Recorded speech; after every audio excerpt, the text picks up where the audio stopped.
ꯃꯌꯥꯝ ꯇꯔꯥꯝ ꯅꯣꯛꯆꯔꯤ ꯉꯁꯤꯒꯤ ꯄꯨꯖꯔꯛꯂꯤꯕ ꯚꯤꯗꯤꯑꯣ ꯑꯁꯤ ꯃꯃꯥꯡꯗꯁꯨ ꯊꯥꯒꯠꯈ꯭ꯔꯕꯅꯤ ꯑꯗꯨꯕꯨ ꯗꯤꯂꯦꯠ ꯇꯧꯈ꯭ꯔꯦ ꯃꯇꯧ ꯀꯔꯝꯅ ꯑꯣꯟꯂꯥꯏꯟꯗ ꯗꯣꯃꯤꯁꯥꯏꯜ ꯑꯁꯤ ꯇꯥꯟꯅꯒꯅꯤ ꯍꯥꯏꯕꯒꯤ ꯚꯤꯗꯤꯑꯣꯒꯤ ꯃꯇꯥꯡꯅꯤ ꯉꯁꯤꯒꯤ ꯚꯤꯗꯤꯑꯣ ꯑꯁꯤ ꯁꯤꯒꯤ e-service.manipur.gov.in ꯁꯤ ꯆꯪꯕꯤꯌꯨ ꯗꯤꯁꯀ꯭ꯔꯤꯞꯁꯟꯗ ꯂꯤꯡꯛ ꯍꯥꯞꯆꯒꯦ ꯃꯁꯤꯗ ꯆꯪꯕ ꯃꯇꯨꯡꯗ ꯑꯍꯥꯟꯕꯗ ꯀꯔꯤꯒꯨꯝꯕ ꯈꯔ ꯍꯥꯏꯖꯔꯝꯒꯦ ꯁꯤꯒꯤ ꯑꯦꯄ꯭ꯂꯤꯀꯦꯁꯟ ꯁ꯭ꯇꯦꯇꯁꯁꯦ ꯑꯩꯈꯣꯏꯅ ꯍꯣꯔꯦꯟ ꯑꯦꯄ꯭ꯂꯥꯏ ꯇꯧꯕ ꯂꯣꯏꯔ ꯃꯇꯨꯡꯗ ꯃꯥꯒꯤ ꯑꯦꯄ꯭ꯂꯤꯀꯦꯁꯟ ID ꯅꯝꯕꯔ ꯑꯃ ꯄꯤꯒꯅꯤ ꯃꯗꯨ ꯁ꯭ꯇꯦꯇꯁ ꯆꯦꯛ ꯇꯧꯐꯝꯅꯤ ꯃꯁꯤꯗ ꯆꯪꯉꯀꯥꯟꯗ ꯅꯨꯃꯤꯠ 4-5ꯅꯤ ꯂꯩꯔ ꯃꯇꯨꯡꯗ ꯆꯪꯕꯤꯌꯨ ꯑꯗꯨꯒ ꯁꯤꯗ ꯑꯦꯄ꯭ꯔꯨቭ ꯇꯧꯏ ꯔꯤꯖꯦꯛ ꯂꯥꯛꯑꯦ ꯍꯥꯏꯕꯗꯣ ꯃꯁꯤꯗ ꯎꯒꯅꯤ ꯑꯗꯨꯒ ꯗꯥꯎꯟꯂꯣꯗ ꯇꯧꯒꯦ ꯍꯥꯏꯔꯒꯗꯤ ꯁꯤꯒꯤ ꯚꯦꯔꯤꯐꯥꯏ ꯄ꯭ꯔꯤꯟꯠ ꯁꯥꯔꯇꯤꯐꯤꯀꯦꯠ ꯁꯤꯗ ꯆꯪꯉꯒ ꯗꯥꯎꯟꯂꯣꯗ ꯇꯧꯕꯤꯌꯨ ꯐꯔꯦ ꯑꯗꯨꯗꯤ ꯑꯩꯈꯣꯏ ꯃꯌꯥꯝ ꯁꯤꯒꯤ ꯃꯈꯥꯗ ꯂꯩꯔꯤꯕ click here to log in with ꯏ-ꯄ꯭ꯔꯃꯥ ꯁꯤꯗ ꯆꯪꯕꯤꯌꯨ ꯃꯣꯕꯥꯏꯜꯗ ꯑꯣꯏꯔꯒꯗꯤ ꯈ꯭ꯋꯥꯏ ꯃꯈꯥꯗ ꯌꯥꯎꯒꯅꯤ ꯑꯗꯨ ꯁꯤꯗ ꯆꯪꯉꯁꯤꯀꯣ sida leribah username password do mentionbiro aduga captcha sida mentionbiro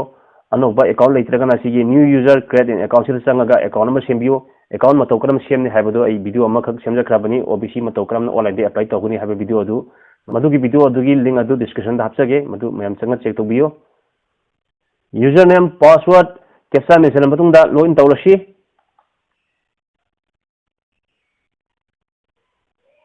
sida continue changbiro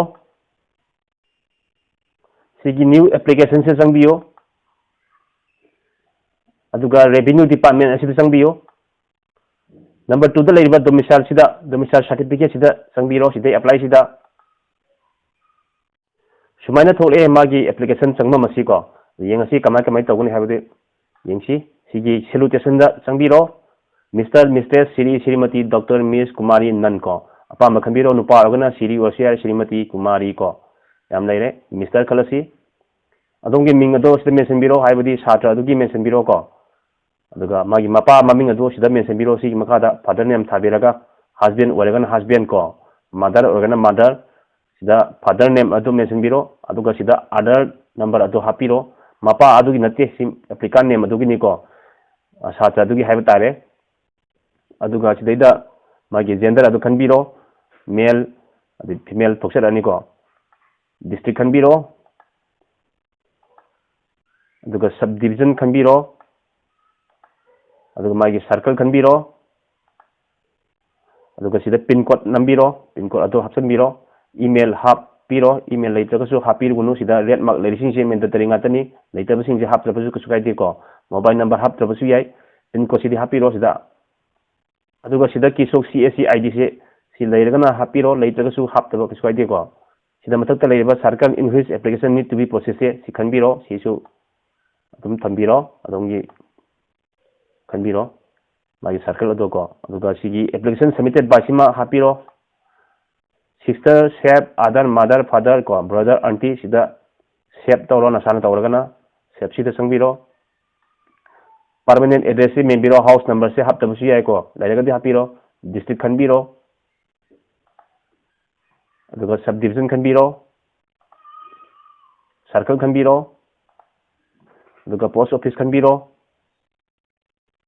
span khanbiyu aduga police station hapsambiro assembly constituency adom karamba assembly constitution da lay bage haibado sida hapiro ko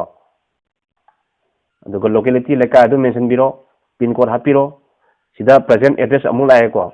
present address se permanent address ka manabra haina sida hangi is permanent and present address same manargan yes thambiro manadagan antik tobiro manadaga di sida hojik leiriba adom na leiriba present address adu sida mention biro ko manabani na sumaina tik tobiro kasukaide aduga sida hangli base is domicile earlier issue to applicant se hana domicile tanagarba no ko tanargan yes hapiro kasukaide adu no thambase tanadabani na the purpose of domicile certificate se emission gira scholarship gira natraga job gira adu thabiro ko scholarship organa scholarship thabiro aduga emission organ emission hapiro ko type of domicile je sida khanbiro domicile by birth adom pokpadagi direct labadi mafam da domicile by birth thambiro mayum balapunupi organa domicile by residence thambak su kaide ko domicile by birth thambiro aduga adongi date of birth hapiro sida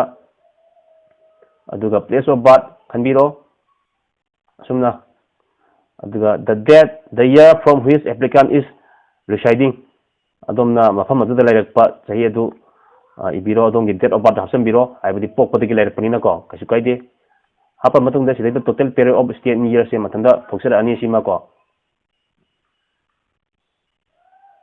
aduga si makada laiba si ani si tik tawiro continuous residence in Manipur for the last 10 years simaga education siga hapiro ko education hap daga di si kem thol oi ko education hap matungda sida name of examination hapiro class 10 organa bosem hapiro council organa kosem hapiro ko tier organa aduga si subjects na general science english adman happy bi ai ko aduga school board university graduate organa graduate ki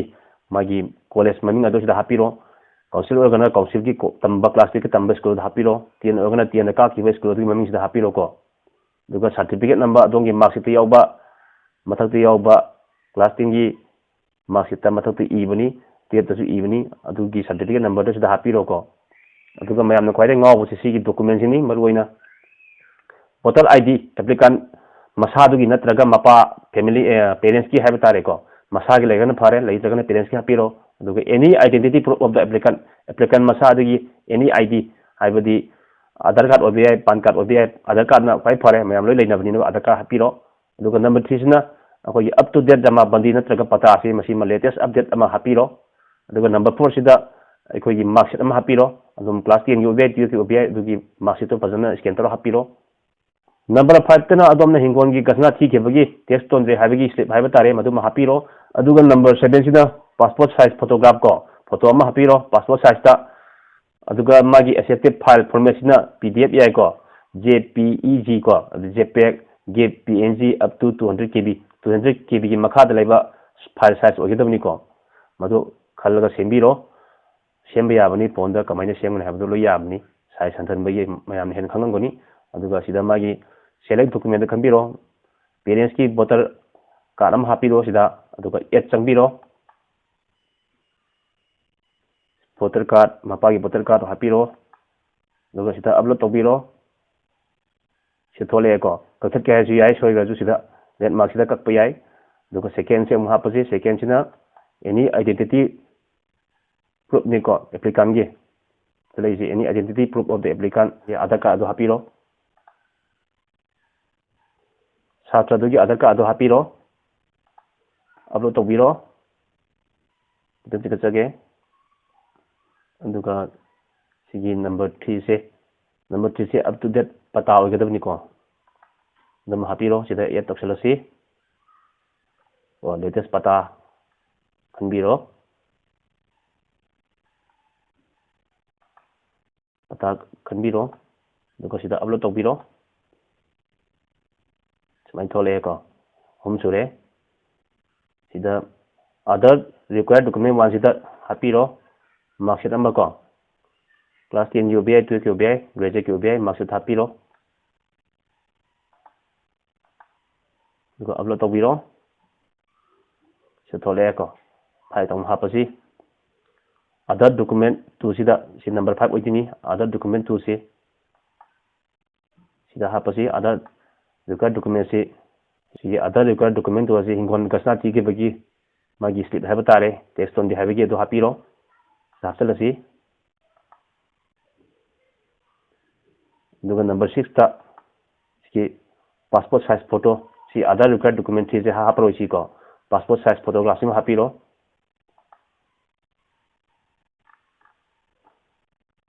hapsalasi